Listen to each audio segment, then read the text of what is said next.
ADP pushing players way too high. They're flirting with bust territory. Time to bring the haterade and get real on today's action-packed episode of Locked On Fantasy Baseball.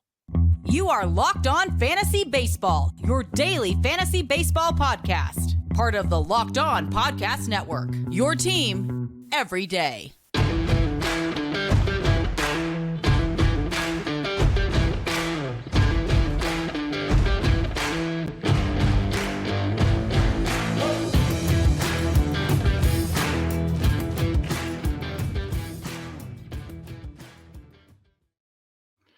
Hello, fantasy baseball fanatics, and welcome to the Locked On Fantasy Baseball podcast, brought to you by Locked On Podcast Network, your team every day. As always, we are your number one source for fantasy baseball knowledge, and thank you for making us your first listen each and every day. I'm your host, Matthew Ane, here with my co-host, my best friend, Dominic Martino.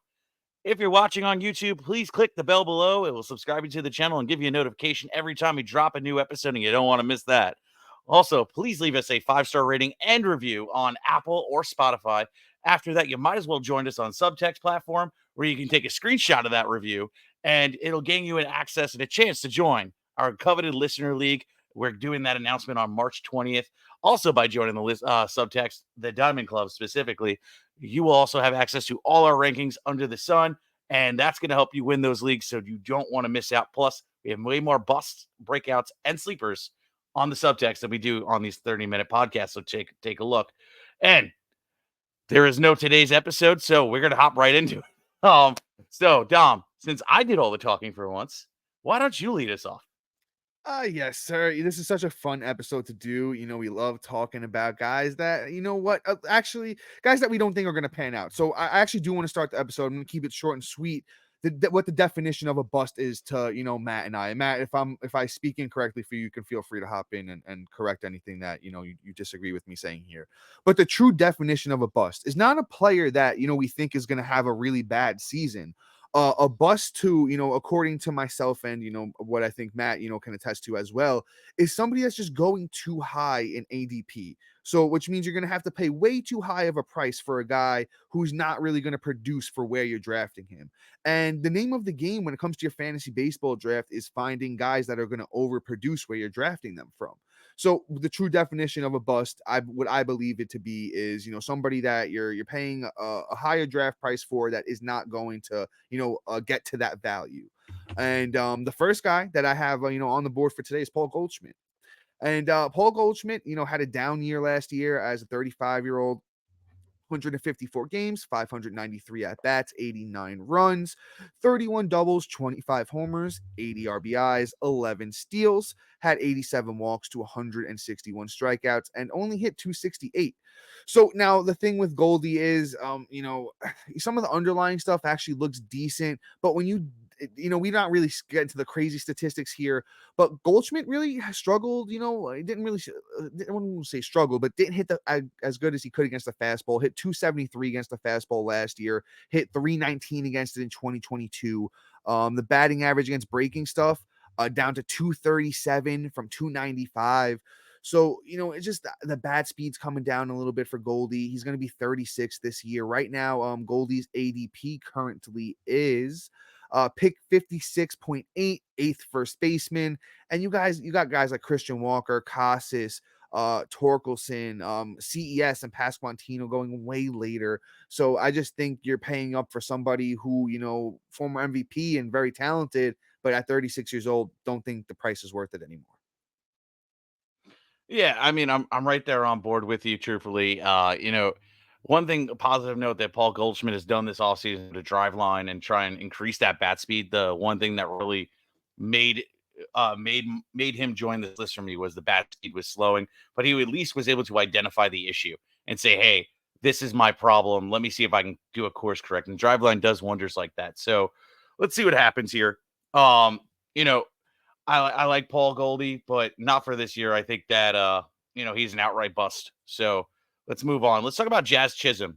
Somebody that honestly I feel is like the snake in the garden when it comes to fantasy baseball, because he has a really great, he produces on such a high level when he is actually healthy. But the problem is the dude hasn't been able to do it once. You know, it's getting really bad. He's almost as bad as Alberto Mondesi. I always rag on him, but it's damn near close. But like the upside is there. He has 308. He had 352 at bats last year. He had 50 runs, 12 doubles, two triples, 19 bombs, 51 ribs, 22 stolen bases, and batted 250. Like, I'm not mad at those numbers. Now, my only issue is in a head-to-head categories league, that's detrimental if he can't play a full season. For a roto league, I'll do it. Like, I might take the risk and say, hey, if I'm in a spot and I'm about to lose out on a tier of he's the last one there, I'll do it because all I care about is the end of the year stats. So if he does exactly that, then that's a different story. But for like head-to-head categories leagues or even points leagues that are weekly head-to-head, you don't want Jazz on your team, and the price has gone too high either. Honestly, like I don't want to pay the higher ADP to get a guy that could potentially only play half a season, and you know it's not fun for me, and I don't think it'll be fun for you. So honestly, like I'm avoiding him at all costs. He is an outright bust in my opinion, and it's not like it's not a impeachment on his talent or what he can do. It's an impeachment on his health and how long he's actually going to be out on the field for you. Yeah, man, I think you hit pretty much every major talking point there with Jazz. Um, he's never played more than 124 games in the season. Going to be 26 this year. It's going to be his fifth, season in the league. It's kind of tough to, pay the price of the 18th outfielder, pick 66. I know the upside's 30-30. The upside's 30-30, probably a nice run total. Batting average has always been suspect for him, so I'm not even thinking he's going to do well there either. And the underlying stuff doesn't look good for batting average with Jazz. So just a very risky pick, and to take him as high as he's going doesn't make a lot of sense to me either. So Matt, we're in sync there. But let's move on to this next guy I have lined up. Let's talk about George Springer. And I hate that feel like I'm picking on all like my old favorite like players, and I kind of hate it. But we all kind of know Father Time stands undefeated. Springer is going to be 34 this year. Last year, Springer played 154 games, 613 at bats, 87 runs, 25 doubles, 21 homers, 72 RBIs, 20 steals, and hit 258. I think he's kind of, getting towards the end of his career, kind of similar situation with Goldie, where kind of just like the underlying stuff, isn't really looking as good as it used to. I don't know how much longer, he's going to be able to steal bases like this. I could see it being a tick down next year. The batting average is something that's been slowly declining since, honestly, a long time now. He's a career 267 guy. I don't think he's going to hit, much higher than 260, and that's on the high end here, and just not really a fan of him. And you're paying the price here as a number 2 outfielder, 24th outfielder, pick 102. Just think there's so many different directions. You got Evan Carter, Tasker Hernandez, Jordan Walker, just so many names going after him that I'd love to have over George Springer. Yeah, no, I agree with the sentiment, and all of those underlying stats are really alarming, especially the lack thereof home runs. So we're on the same page when it comes to George Springer. I'm going to try and slide this last guy in before the break, just because. Dylan Cease. I hate him more than Dom hates Lucas Giolito. And No, that's you saying can't something. say that. I I hate can. Giolito. I hate that man. Yeah, and I hate Dylan Cease. So All right. Dylan Cease is like this. It is another snake in the garden. I think it's like a trend for the show for me. But like, you got to look at it like this. He gives you 1 year of hope in 2022 to be this super elite ace, and then he falls right back to his old patterns, right? Everything just went right for him in 2022.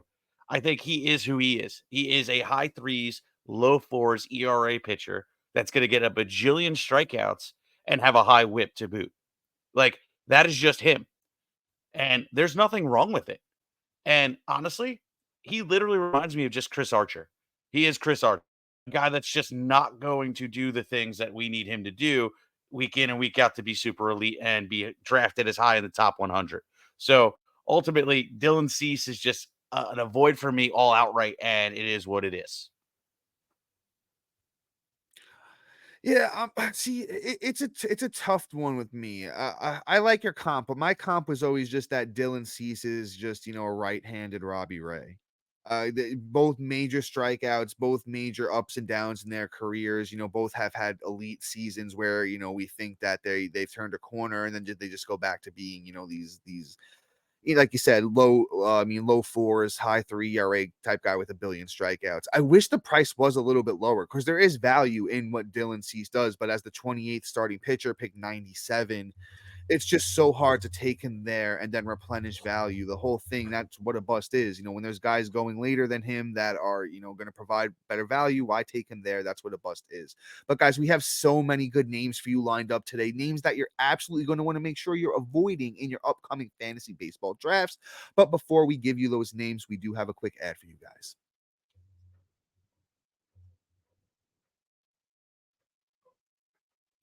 And guys, of course, we're talking about Amazon Fire TV. Fire TV is your destination for all sports, from live games to highlights to in-depth analysis. Fire TV offers amazing viewing experiences with smart TVs as well as the Fire Stick that you can plug into your existing TV that provides access to millions of movies, TV episodes, as well as free and live TV. Whether it's opening weekend for baseball or the college basketball tournament, you're going to want to have a Fire TV. Fire TV recently created Fire TV channels to deliver a constant supply of the latest videos from your favorite sports brands, all for free. That includes all of us at Locked On and most of the big leagues as well, and college conferences too.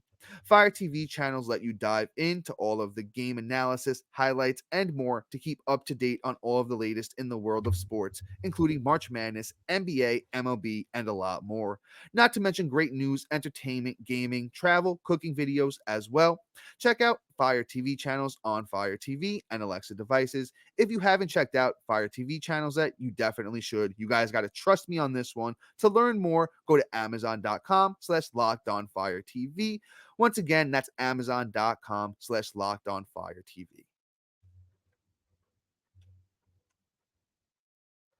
And guys, Locked On has launched the first ever national sports 24/7 streaming channel on YouTube. Locked On Sports Today is here for you 24/7, covering the top sports stories of the day with the local experts of Locked On, plus our national shows covering every league. Go to Locked On Sports Today on YouTube and subscribe to the first ever national sports 24/7 streaming channel. And guys, once again, it's the time of year where we're introducing the Locked On Fantasy Baseball Diamond Club on the Subtext platform. It's your ultimate fantasy baseball companion. Dive into the offseason with Matt and I as we provide our tiered rankings with over 100 outfielders and starting pitchers. You'll also have exclusive access to our prospect insights, sleepers, breakouts, bust, way more than we offered in these 30-minute episodes, guys. Matt and I have tiered, color-coded lists on Subtext with all of those, so you got to make sure you check them out. And then as the season unfolds, rely on us for dynamic content. Get real-time alerts right to your phone, including waiver wire rankings, instant call-up notifications, injury reactions, and a whole lot more. Stay ahead of your fantasy baseball league by joining the Diamond Club on the Subtext platform, where the path to your victories begins. Subscribe now and elevate your fantasy baseball to a new level. And guys, one last thing real quick. We only have 4 spots left in our listener league. So remember, the only way you can get those entries in is by giving us a 5-star rating on Apple or Spotify, sending us that screenshot of those ratings and reviews on the Subtext platform, and you'll get your entry in. Once again, we only have 4 spots left. So guys, get those entries in. But Matt, a lot of talking for me. Why don't you? I think you got an extra name on me today because this is the Matt Haterade episode, pretty much. So, brother, go pick another name and let's have some fun here. All right, I'm gonna get really, really, really, really unpopular right now. I love it Uh, though. I love it. every time I mention this guy's name in a bad way, I get hate, and I love it. So let's bring it out. Take a sip first. Uh-oh. Here we got the gulp. Guys, if you're only listening on the audio and Matt's got the Haterade out, big gulp. He's refreshed. All right, brother, give it to him. Bo Bichette. Bo is just somebody that honestly isn't doing it for me. Everybody is calling for him to have this massive resurgence to go back to what 2021 when he had that great year, where he had nearly 30 home runs and 25 stolen bases. He hasn't even snuffed it anywhere close. He had 5 home runs short the year after, and then had another 5 below that. He's regressed 9 total home runs over the past 2 years from his great year in 2021. He also hasn't had anywhere near that amount of stolen bases. He dropped 12 from 21 to 22, and then he dropped all the way to 5 last year. And it's just not great. The only thing that has been consistent with his profile is his batting average. It's the only thing you can pretty much count on. The runs took a significant dip over the last couple of years too. From 21, he went from 121, which completely is unsustainable. So do not get me wrong. I'm not saying that's repeatable, but 91, which is kind of more of a fair number, all the way down to 69. Okay. The doubles were on pace and actually had more in 22, the triples or whatever, but even the ribs are down. He went from 102, which is kind of in the same ballpark as 93 in 22, all the way down to 73. Okay. He has severely regressed. And I just don't like the fact that he's a top M pick. He's a top 50 pick. Like, that's not good. He's not somebody I feel comfortable wasting a pick on.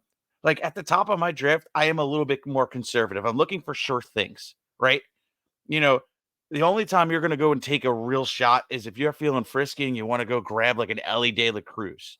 That I feel is the most volatile pick you could possibly make in the top 50.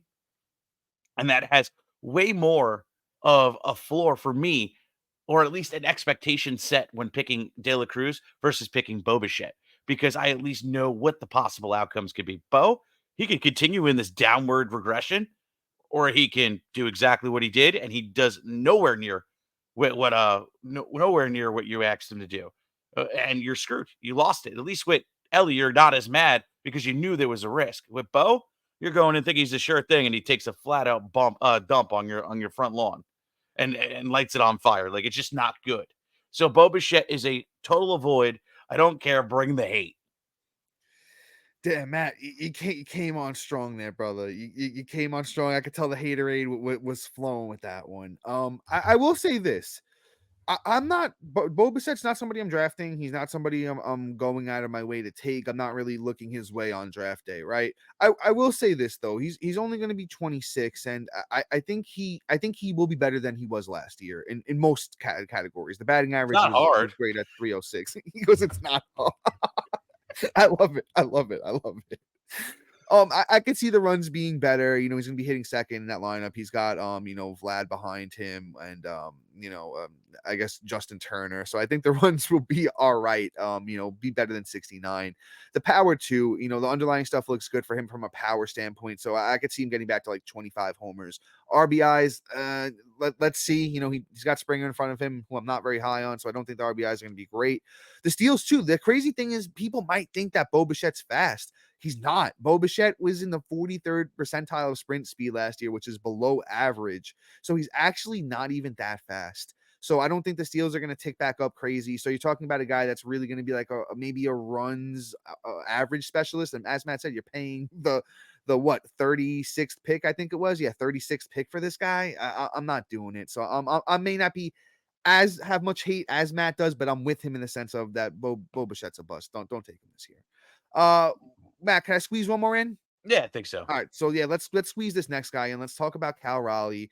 The thing is, Cal Raleigh is okay. He's gonna help you in power, but honestly, where else is he? Really helping you? And catcher is so deep this year that I think you can go in so many other directions, honestly, and you could be more successful in the sense of yeah, he had 30 home runs last year, but the 232 batting average is killing you. The 54 walks to 158 strikeouts is killing you. The 78 runs and 75 RBIs aren't atrocious. But there's so many other guys that I love at catcher that I really think you could benefit off of when you have to take Cal Raleigh as the 7th catcher, pick 136. Logan O'Hoppe, Mitch Garver.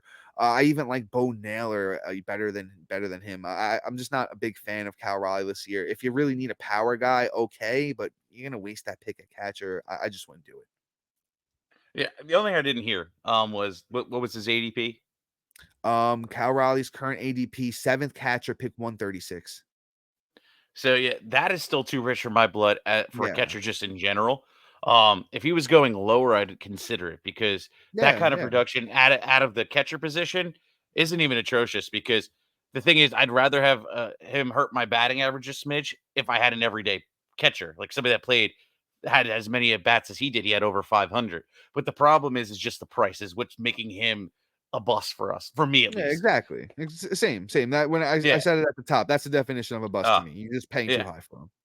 Exactly. So, like, there's other guys that we could do better with. Dom listed a whole bunch of names. So, like, just not going to waste our time. He falls, though. He falls to like pick 180, 190, and we're having a different conversation. We might be starting the trend to get the later round catcher in single catcher leagues because it's just why waste it when there's guys that perform and get way more at bats when they're than catchers essentially. But before we move on, and I actually have another special name for everybody. We're gonna be talking CJ Abrams next, and I'm ready to fight about this one. But before that, we got a break. And today, guys, Prize Picks is the largest daily fantasy sports platform in North America. They are the easiest and most exciting way to play DFS. It is just a you against the numbers instead of battling thousands of other players, including pros and sharks. And who doesn't like who likes that? Honestly, I want to win some money. So you pick more, you pick less than 2 to 6 players on stat projections, and watch the winnings just roll in. Exploring my skills on Prize Picks this season adds an extra layer of excitement to my daily sports. With just a few taps, you can transform $10 into $1,000. That easy. Prize Picks is incredibly user friendly. You can make a selection and submit your entry in under 60 seconds. And I got a whole bunch of picks for you as the host of Locked On Fantasy Baseball here. Offer higher than zero point 0.5 strikeouts for Logan Webb in a single game. Choose higher or higher than 0.5 for Ellie De La Cruz to steal a base in a single game. I mean, that's like a no-brainer too. Consider a season-long pick of higher than 50 stolen bases for Bobby Witt Jr. We all know that dude's got upside for 70. Download the app today. Use the code LOCKEDONMLB for first deposit match up to $100. Again, download that app today and use the code LOCKEDONMLB for first deposit match up to $100. Prize pick more, pick less. It's that easy. And all right, you know what? I teased it, but I'm a little tired. So I'm going to say my wife's excuse. I got a headache. Dom, it's your turn. Okay, all right, I got you. Even though I was all prepped already for your next guy, I will throw my guy out there. Let's talk about Manny Machado. Manny Machado is somebody, getting a little bit older too. Like I said, I kind of hate throwing shade towards guys that used to be some of my favorite players in the league, like Machado back in those Orioles days. I remember when he was first coming up. Guy was like on his way to become one of the best players in the league, and he did. But, going to be 31 this year. Things were looking down last year for him. 138 games for Machado last year, 543 at bats, 75 runs, 21 doubles, 30 homers, 91 RBIs, only 3 steals, and he hit 258. So, you're not really loving those numbers. Machado is somebody who I don't think he had surgery. Matt, correct me if I'm wrong. I don't think he had. I'm not sure if he had surgery on the shoulder or not. But I'm not sure. I'll look that up though. yeah, Matt, if you could double check for me. But I know he was having shoulder issues. He has actually played a bit in spring training, 9 games, and he looks good, 292 batting average. But no homers. So it's kind of yet to be yet to be seen if Machado is going to bounce back. But I'm not buying into it right now. Machado is coming off the board as the 6th third baseman, pick 52. When you got guys going right behind him like the Royce Lewises and the Alex Bregmans, even Arenado, Josh Young, I just can't pay that price for Machado. I honestly think he's on the downward trend in his career. And then Juan Soto's not there. That's another big thing too. The team isn't the same anymore. The underlying stuff for Machado is not great, but it's not horrible either. Just really not buying in at that price right now. Yeah. So what actually went down is he had elbow surgery in October. Okay, so it So did. Okay, so I'm sorry. Yeah, I got my. That's why I wanted to ask because I wasn't 100% sure. So it was elbow surgery. It was the elbow issue. Gotcha. yeah. So they gave him 4 to 6 month recovery time. So he is going to start off slow. I don't think they're going to allow him to run to throw. Essentially, he's pretty much just going to bat, which is fine. Like, hey, he's just going to be clogging up DH for the Padres. Not my problem. He's still going to have third base eligibility. Yeah. Like, I mean, hey, I don't. It doesn't say whether he had Tommy John, but usually any kind of elbow injury is going to disrupt the swing, disrupt the natural pattern of how you've been swinging for the last decade. So there's going to be probably some lackluster power to start off the year. So if anything, Manny Machado is a bust for the draft. We're going to be a great buy low come mid-season. So, Yeah. So, like, right now, Manny Machado, I think, is gonna bust for your draft price because how long it could possibly take for his recovery. But yeah, we'll be telling you to buy low probably in a couple weeks. So right now, don't draft him, and then we'll get him on the real cheap and get him for like a waiver wire player versus a top 40 pick. But yeah, let's move on. Yeah. Let's talk about Matt, real quick, I love how you said that, and I just want to back the sentiment once again. When we're talking about bust, it's not that we don't think these guys are good or going to be good. It's just that you're gonna have to pay too much for them and not gonna get that kind of value. That's really what a bust is. But Matt, I'm sorry, my brother. Who's up next? And I don't know if we're gonna have time for another guy, so potentially the last name for today. All right, let's set the world on fire. Let's talk about CJ Abrams. CJ is just not my cup of tea. He is pretty much a stolen base specialist being drafted at the top at the top of the draft, and I'm not a fan. So the way I'm looking at it is like, why would I draft a guy that really doesn't have, power upside or anything of the sort, and all he does is pretty much hit for average and steal bases, and even his average wasn't really even great this past year at 245, and the team isn't good, so he's not going to get a whole bunch of runs. He's not going to get a whole bunch of ribs. He's just going to steal you 47 bags. Like, I don't see a path where he's going to go and hit you a whole bunch of home runs. He's never even been a power guy, even in the minors. So, like, what are we doing here where we're going to say, oh, this kid's going to turn a corner and be the next, Corbin Carroll here because he made adjustments at the end of the season to be more contact. The only thing that tells me is for a contact hitter, he now goes from contributing in like one single category or 1.5 to now 2. He makes his batting average better. But if there's no power and he does 20-47, for instance, I'm not happy with that pick at pick 35. Like, I'm good. If he was going like pick like, I don't know, 65, 72, 82, like actually preferably 82, like around where Nico Horner is going, that they're essentially the same player, but I'm going to get him way cheaper than I am CJ Abrams. And I'm good. I'm out on that. So, and they actually have the same kind of team. Actually, if anything, Horner has a better team around him. So, Abrams, Horner, I'm going Horner. I agree with the sentiment. I have Horner over Abrams. It's just the price, and that's what makes a bust is the price. I can't pay the 47th pick for CJ Abrams. As much as I honestly love CJ Abrams, I think he's going to have a very good season.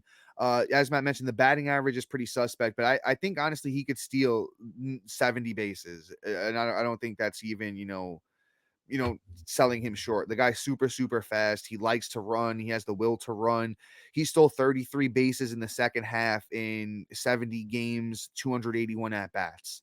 So honestly, that shows the upside right there with the steals.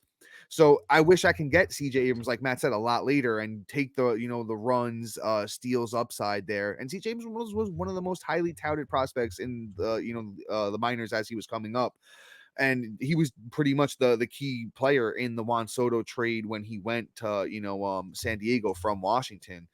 So what's yet remains to be seen on CJ Abrams. If he can get a bargain on him on draft day, sure. And if he gets off to a slow start, another guy like Matt said with Machado, he's a guy I could see talking about trading for him 2-3 weeks into the season when everyone's pressing the panic button. Hey, you buy super low on him and you get yourself a guy that's had a monster second half last year.